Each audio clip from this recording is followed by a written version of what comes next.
আসসালামু আলাইকুম। আমি নাদিয়া সুলতানা লিজা আপনাদেরকে স্বাগতম জানাচ্ছি নতুন একটি রেসিপি দেখার জন্য। আজকে আমি তৈরি করব চাইনিজ সবজি। সেজন্য এখানে আমি আগে থেকে সবজিগুলো কেটে নিয়েছি। ফুলকপি, বাঁধাকপি, গাজর, বরবটি, মিষ্টি কুমড়া এবং সামান্য পরিমাণ পেঁপে। আর এখানে কিন্তু আমি মিষ্টি কুমড়াটা ইউজ করেছি, এটি সাধারণত কেউ ইউজ করে থাকেন না।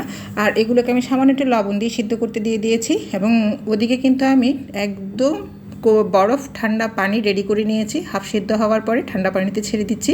তারপরে খেয়াল করবেন যখনই আপনারা চাইনিজ সবজি করবেন, সবজির কালার ঠিক রাখার জন্য আপনারা বরফ ঠান্ডা পানি নেবেন এবং সেই সাথে এটি পানি থেকে চট করে তুলে নিয়ে ফেলবেন, তাহলে কিন্তু সবজির কালারটা একদম অক্ষত থাকবে। এইদিকে আমি মুরগির একটি বুকের মাংসের ছোট একটা হাড়কে সিদ্ধ করতে দিয়ে দিয়েছি একটু লবণ, আর সেই সাথে দিয়েছি একটু করে সাদা গোলমরিচ আর স্টক তৈরি করার জন্য। আর এদিকে বাটারের মধ্যে আমি আদা কুচি, রসুন কুচি এক চামচ পরিমাণ দিয়ে খুব ভালোভাবে ভেজে নিচ্ছি।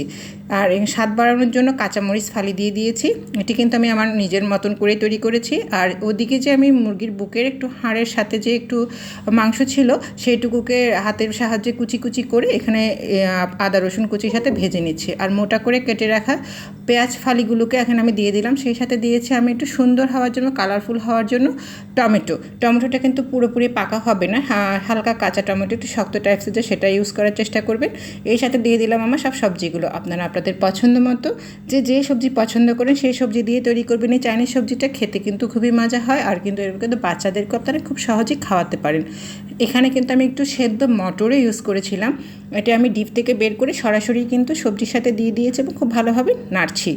আপনারা চেষ্টা করবেন এই সবজিটা বাচ্চাদেরকে করে খাওয়াতে যখনই আপনাদের ঘরে কোনো স্পেশাল মেহমান বা কোনো গেস্ট বা আপনাদের ঘরের কোনো বড় অকেশন হলে জিনিসগুলো তৈরি করতে পারেন। স্বাদ বাড়ানোর জন্য দিয়ে দিলাম এখানে একটু সয়া সস 1 চামচ, সামান্য একটু চিনি। এবার দিয়ে দিচ্ছি কিন্তু আমি সবার শেষে কর্নফ্লাওয়ার গোলানো পানি। এটা দিয়ে খুব ভালোভাবে নাড়িয়ে চাড়িয়ে ভালোভাবে ফুটে ওঠার পরে কিন্তু আমি সবজিটাকে নামিয়ে নিব। আপনারা দেখতে পাচ্ছেন আমি চেক করতেছি আমার সবজিগুলো খুব ভালোভাবে কুক হয়েছে কিনা এবং সেদ্ধ হয়ে গিয়েছে কিনা।